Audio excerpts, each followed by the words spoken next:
Hello student, स्वागत है आपका मेरे इस चैनल में। आज हम रिडक्शन फॉर्मूला करेंगे और इससे पहले मैंने 3 वीडियोज़ में ये 3 रिडक्शन फॉर्मूले कंप्लीट करा दिए हैं। साइन एक्स की पावर n, कोस एक्स की पावर n और टेन एक्स की पावर n। प्लीज़ आपसे रिक्वेस्ट है कि अगर आप ये तीनों रिडक्शन फॉर्मूला नहीं देखे हैं, नहीं किए हैं, तो इनका डेरिवेशन आप पहले सीख लीजिए। ये तीनों सीख लेंगे ना तो ये आपको बहुत आसान लगेगा, ठीक है। तो आज हम कोट एक्स की पावर n का करेंगे, उसके बाद सेक का करेंगे, उसके बाद कोसेक का करेंगे और आगे भी रिडक्शन फॉर्मूले और भी हैं उनको भी करेंगे, ठीक है। तो अभी तो हम कोट एक्स की पावर n का करते हैं। तो ये फॉर्मूला आप चाहे तो अपने कॉपी में नोट कर सकते हैं, ऐसे ही दिखने में अच्छा लगेगा, ठीक है।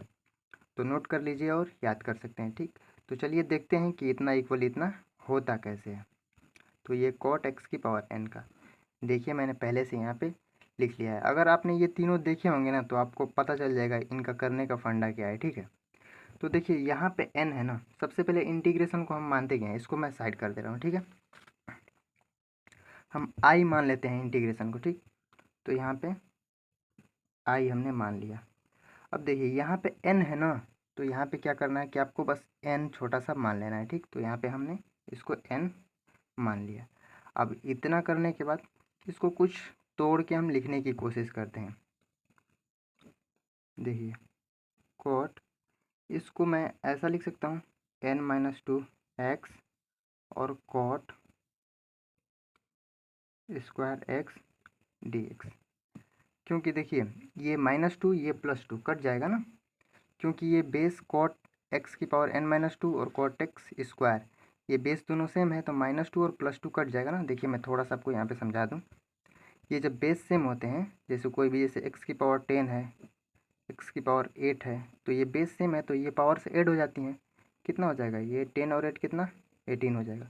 उसी तरह से देखिए यहाँ पे कोट एक्स, यहाँ पे भी कोट एक्स, तो n-2 उसका पावर है, इसका पावर कितना है +2, तो +2 और -2 कट गया, पावर कितना बचा, n बचा। तो ये वहीं पे आ गया ना जहाँ से स्टार्ट हुआ था। तो इसको हम इतना लिख देते हैं, ठीक। इतना लिखने के बाद देखिए इस कोट स्क्वायर एक्स को हम और कुछ लिख सकते हैं, ट्रिग्नोमेट्रिक आइडेंटिटीज कुछ होती हैं, अगर आपको आता है तो अच्छी बात है, यहाँ पे लिख दे रहा हूँ। देखिए cosec square x minus cot square x equal to 1, ये एक फॉर्मूला है त्रिकोणमिति का, ठीक है। तो यहाँ से देखिए कोट स्क्वायर एक्स की वैल्यू हम यहाँ से निकाल सकते हैं, इसको उधर ले जाके तो निकल ही सकता है। तो देखिए कोसेक स्क्वायर एक्स, ये कोट स्क्वायर एक्स को उधर लेके जाएंगे, उससे पहले इसको भी इधर लेके चले आते हैं, तो ये प्लस का है तो इधर आके माइनस का हो जाएगा, और ये कोट स्क्वायर एक्स ये माइनस का है, इधर जाके प्लस का हो जाएगा, तो ये कोट स्क्वायर एक्स हो गया। तो ये कोट स्क्वायर एक्स बराबर इतना तो हो गया। अब बताइए यहाँ पे कोट स्क्वायर एक्स की जगह पे ये हम लिख सकते हैं, ज़रूर लिख सकते हैं। तो यहाँ पे लिख देते हैं वही चीज़, कोट n-2 x, और इसकी जगह पे हम ये लिख दे रहे हैं कोसेक स्क्वायर एक्स -1, और ये डी एक्स का डी एक्स ही रहा। अब इतना करने के बाद देखिए थोड़ा सा और इसका इसमें मल्टीप्लाई कर देते हैं। तो देखिए और कोसेक स्क्वायर एक्स और ये कोट n-2 x, और इसी का इसमें भी मल्टीप्लाई करते हैं तो माइनस कोट n-2 x, और ये पूरे का इंटीग्रेशन, ठीक है। अब इतना करने के बाद देखिए क्या करेंगे, इसको अलग अलग इंटीग्रेशन हम लिख सकते हैं। तो देखिए cosec square x into coat n-2 x D x, इसको लिख दिया, ठीक।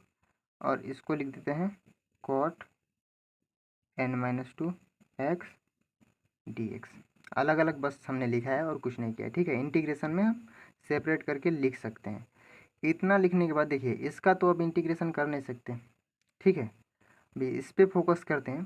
तो इसको देखिए कॉट एक्स का डेरिवेटिव कोसेक स्क्वायर एक्स होता है, आपने फॉर्मूला पढ़ा होगा। देखिए डिफ्रेंसिएशन जानते हैं ना, कॉट एक्स का क्या होता है, माइनस के कोसेक स्क्वायर एक्स, यही होता है ना कॉट एक्स का डिफ्रेंसिएशन। तो अगर हम यहाँ पे कॉट एक्स को टी मान लें तो ये कोसेक स्क्वायर डेरिवेटिव में आ जाएगा, ठीक है। तो चलिए करते हैं। यहाँ पे पुट कर देते हैं हम, पुट कॉट एक्स को टी। ठीक है, आप कुछ भी पुट कर लीजिए, टी यू भी। अब देखिए, अब दोनों तरफ डिफ्रेंशिएशन कर देते हैं एक्स के रिस्पेक्ट में। देखिए डिफ्रेंशिएशन होता क्या है किसके रिस्पेक्ट में, जो इंटीग्रेशन में हमारा वेरिएबल होता है। यहाँ पे एक्स है ना, तो एक्स के रिस्पेक्ट में इसका इंटीग्रेशन करेंगे। कोई भी इंटीग्रेशन हो, जिसके रिस्पेक्ट में वो हो रहा है उसी के रिस्पेक्ट में आपको डिफ्रेंशिएशन करना होता है। ठीक है, तो एक्स के रिस्पेक्ट में कर देते हैं, तो लिख ही देते हैं प्रॉपर। चलिए,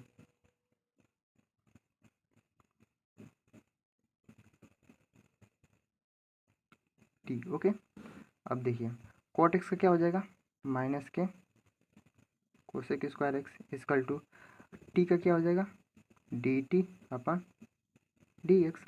अब इस माइनस को इधर भेज देते हैं क्योंकि ये प्लस है ना, तो cosec square x d x को इधर इक्वल टू माइनस के डी टी।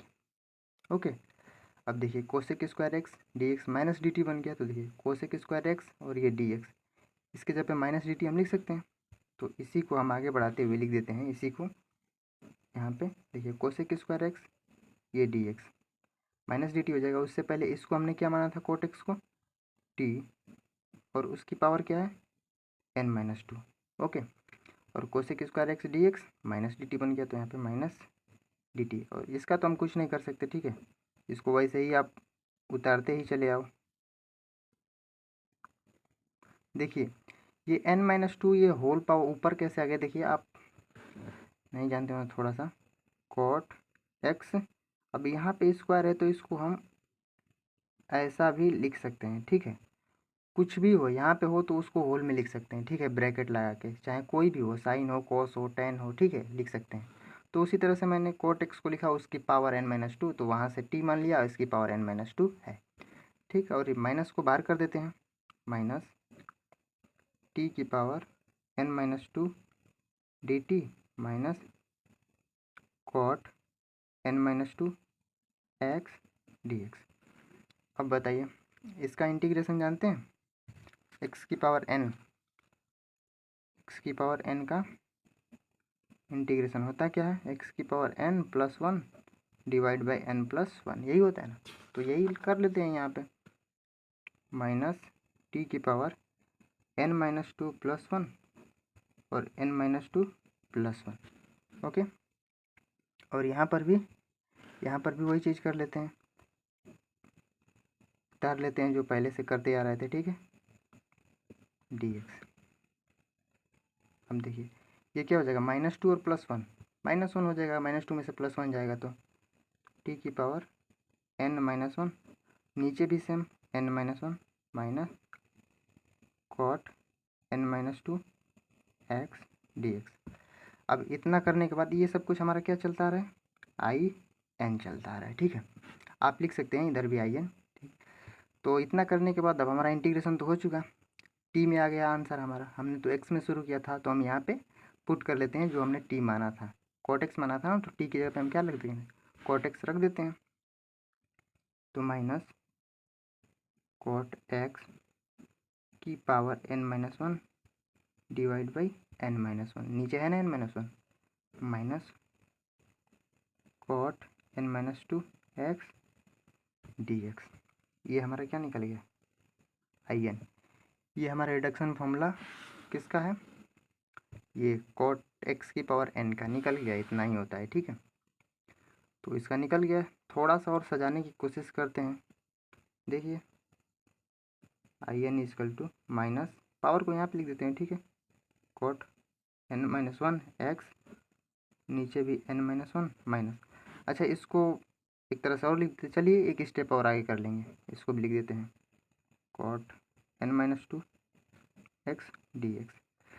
तो ये तो एक रिडक्शन फॉर्मूला कॉट एक्स का मतलब पावर n का हो गया। ठीक है, यहाँ पर हो गया। थोड़ा सा इसको और एक तरह से लिख सकते हैं, देखिए कैसे लिख सकते हैं, I n equal to minus cot n-1 x upon n-1 minus, देखिए यहाँ पे आ जाइए, यहाँ पे कॉट एक्स था ना, यहाँ पे n था तो हमने i के साथ n लगा दिया, वही काम यहाँ पे भी करेंगे हम।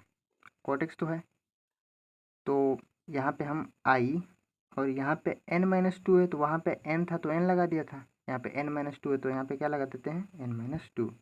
तो एक ये भी है, ऐसे भी लिखा जाता है, ठीक है। बेसिकली लिखने का तरीका है, बाकी ये दोनों ही ये cot x की पावर n के रिडक्शन फॉर्मूले हैं, ठीक है। तो ये हो गए cot x की पावर n का, बस इतना ही था।